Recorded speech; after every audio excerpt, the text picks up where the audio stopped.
धन्यवाद सर्वप्रथम भाई, आपके संगठन को और आपकी चैनल को मैं धन्यवाद ज्ञापित करना चाहता हूं। हमारे जनपद में आज तक कोई एक रोजगार का साधन युवाओं को नहीं मिल पाया, कोई आईटी कंपनी, कोई आईटी हब या कोई भी फैक्ट्रीज नहीं लग पाए, जिसकी वजह से बड़े मात्रा में हमारे जनपद की युवा पलायन करने पे, अन्य राज्य में, अन्य जनपद में पलायन करने पर मजबूर हैं।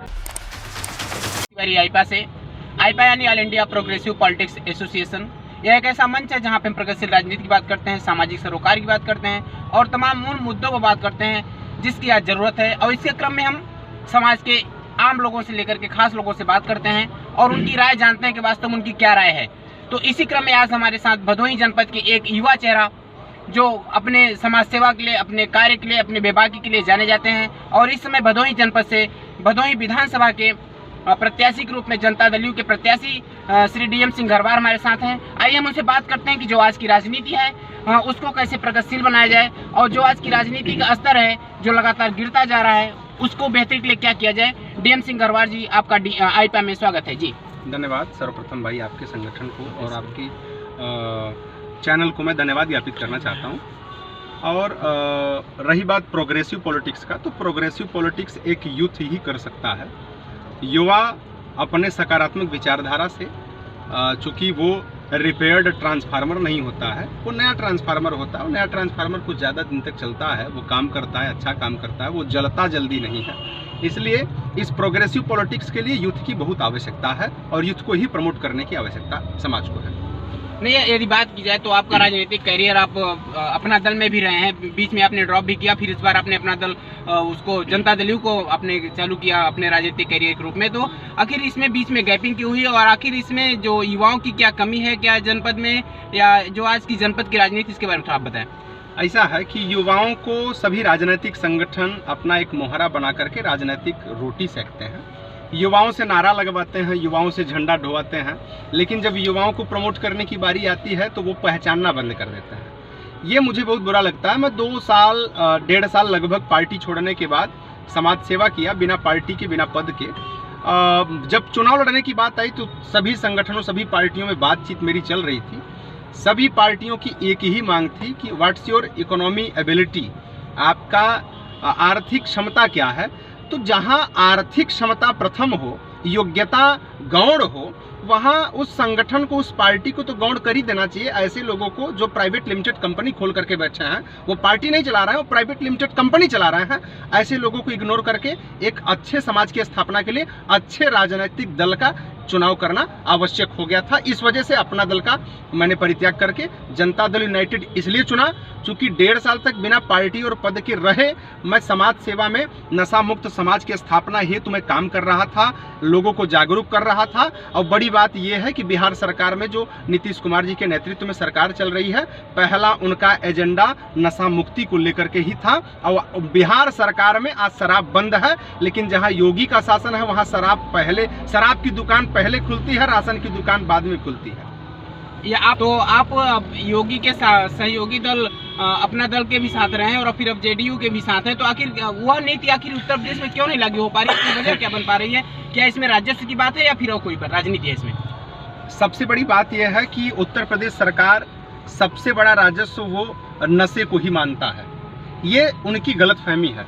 अगर वो नशा, उनका राजस्व तो मेंटेन हो रहा है, लेकिन समाज किस दिशा में जा रहा है? अशिक्षा का प्रभाव, बेरोजगारी, बड़े पैमाने पे युवा बेरोजगार टहल रहे हैं। जो भी वैकेंसीज आपके सरकार में निकल रही है वो वैकेंसीज हाई कोर्ट में है, या तो लाठी बेचारे एनटीपीसी के एग्जाम में अभी आपने देखा। और दूसरी बात आपने ये भी देखा कि टेट के एग्जामिनेशन में एग्जाम के दिन पेपर लीक हो रहा है। भाई सरकार आपकी, प्रशासन आपकी, प्रमुख सचिव आपका, जिलाधिकारी आपका, सब आपका, लीक पेपर कहां से हो रहा है भाई? अगर हो रहा है तो इसमें निसंदेह कहीं न कहीं सरकार का लचीलापन है, सरकार निष्क्रिय है युवाओं के रोजगार को लेकर के, युवाओं के भविष्य को लेकर के। यदि बात की जाए जनता दल यू की, तो भदोही में क्या उसकी स्थिति रहने वाली है? और जैसा कि अभी क्या वो पूरे प्रदेश में चुनाव लड़ा रही है, कुछ जिलों में लड़ा रही था, उसके बारे में बताएं। इसके विषय में मैं संगठन के विषय में कोई परिचर्चा नहीं करना चाहता हूं। अभी मैं भदोही से लड़ रहा हूं।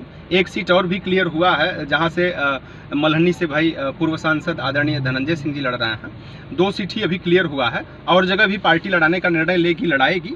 मैं भदोही से लड़ रहा हूं, ये मैं जानता हूं। और रही बात संगठन की मजबूती को लेकर के, तो कोई भी संगठन जनता से मजबूत होता है। आज कोई भी पार्टी अगर विश्व की सबसे बड़ी पार्टी बन रही है, देश की सबसे बड़ी पार्टी बन रही है, तो वो जनता की वजह से, और उन्हीं जनता के दम पे वो राजनीति करके अपनी पार्टी को बढ़ावा दे करके, जब जनता को आवश्यकता पड़ती है कि इनका विकास हो, तो जनता को उपेक्षित करने का काम करती है। ऐसा हमारी पार्टी नहीं करेगी। तो आप जनता दल यू से हैं, तो ऐसे भदोही जनपद या भदोही विधानसभा की ऐसे कौन कौन से मुद्दे हैं जिस पे आपकी नज़र है, अगर आपको मौका मिलता है तो उस पर आप काम करेंगे? जी, मैं जनपद स्तरीय काम करूंगा भाई, विधानसभा के नहीं। चूंकि मैं विधानसभा में जाऊंगा एक निर्वाचित जनप्रतिनिधि होकर के, तो भदोही की बात उठाऊंगा, विधानसभा की बात नहीं।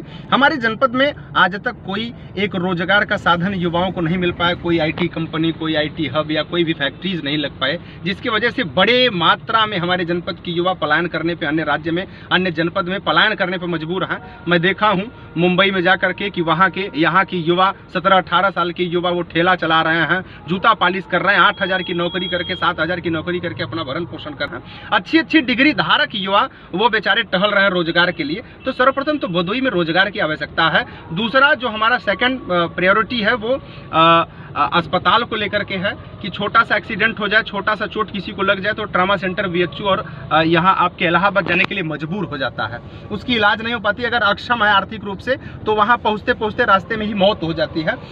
हमारे पास डिजिटल अल्ट्रासाउंड मशीन क्यों नहीं है, हमारे पास एक्सरे मशीन क्यों नहीं, हमारे पास सरकारी अस्पताल में CT स्कैन मशीन क्यों नहीं, जब वही डिग्री धारक डॉक्टर VHU और ट्रामा सेंटर में बैठ रहा है और हमारे CHC PHC भी बैठ रहा है, तो हमें सुविधा क्यों नहीं मिल पा रहा है? इसकी भी लड़ाई लड़ूंगा। तीसरा हमारा मुख्य मुद्दा ये रहा है कि भाई नशा मुक्त समाज की स्थापना करूंगा और नशे को यहाँ पूर्ण रूप से बाधित करने का काम करूंगा। DM सिंह जी, आप एक और बात हो रही है कि जैसे कि आपने कहा कि हम विधानसभा भले लड़ रहे हैं, लेकिन हम मुद्दा अगर उठाएंगे तो पूरे जिले की बात उठाएंगे, ये तो बहुत ही बेहतरीन है। लेकिन बात यहाँ ये हो रही कि अगर ये पूछा जाए कि जनपद भदोही खास करके तीनों विधानसभा मिला करके, लोकसभा मिला करके, ज़्यादातर यहाँ पे बाहरियों का कब्जा रहा है, जो बाहर की जनपद से आए हुए हैं, तो उस पर आपकी क्या राय है? भदोही की जनता आप समझ चुकी है, अब वो पार्टीवादी राजनीति नहीं होगी। पार्टी, मैंने पहले ही कहा ना, प्राइवेट लिमिटेड कंपनी बन चुकी है। जो जितना देगा वो वहाँ से अच्छी सीट का लड़ेगा। लखनऊ और दिल्ली से जाति के ठेकेदार और सट्टे धारक बैठे हैं, तो वहाँ से सट्टा और ठेका लेते हैं कि हमारे बिरादरी के, हमारे पार्टी की बिरादरी की संख्या उस विधानसभा में इतना है, तो इतना पैसा दो और टिकट लेकर के जाओ, चुनाव आपको जिता दिया जाएगा। तो अब जनता ये समझ चुकी है कि 100 और 200 रुपए में लखनऊ से उनके वोट का ठेका नहीं होगा। अब होगा तो एक व्यक्ति का चुनाव होगा, विकासवादी व्यक्ति का चुनाव होगा, जातिवादी और परिवारवादी व्यक्ति का चुनाव नहीं होगा। तो DM सिंह ने बताया कि अब जो चुनाव होगा वो बहुत पारदर्शिता के साथ होगा, अब जातिवादी के नाम पे नहीं होगा, धर्म के नाम पे नहीं चुनाव होना है। वास्तव में ऐसा होना भी चाहिए कि वास्तव में विकास के नाम पे चुनाव हो। तो DM सिंह जी, आप हमारे मंच के बारे में आपकी क्या राय है? आपके मंच के विषय में भाई मैं शुभकामनाएं देता हूं। All India progressive political association है, तो विकासशील राजनीतिक व्यक्ति वही होता है जो वास्तव में विकास की बात करे, केवल जाति की, केवल संप्रदाय की बात न करे। आपके इस एसोसिएशन को मैं धन्यवाद देता हूं कि ऐसे एसोसिएशन के माध्यम से हम जैसे अर्थहीन व्यक्ति जो अपने केवल शिक्षा नीति से, अपने कार्य की नीति से जाना जाता है, उन सभी को भी इस पे मंच मिलेगा बोलने के लिए, अपना विचार रखने के लिए। हमारी भी बात ऊपर तक, चैनलों की बात मैं नहीं करना चाहता हूं।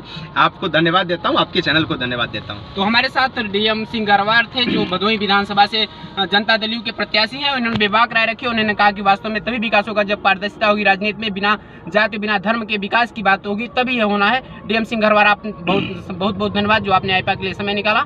आप देखते रहिए आईपा, देते रहे अपनी राय। धन्यवाद।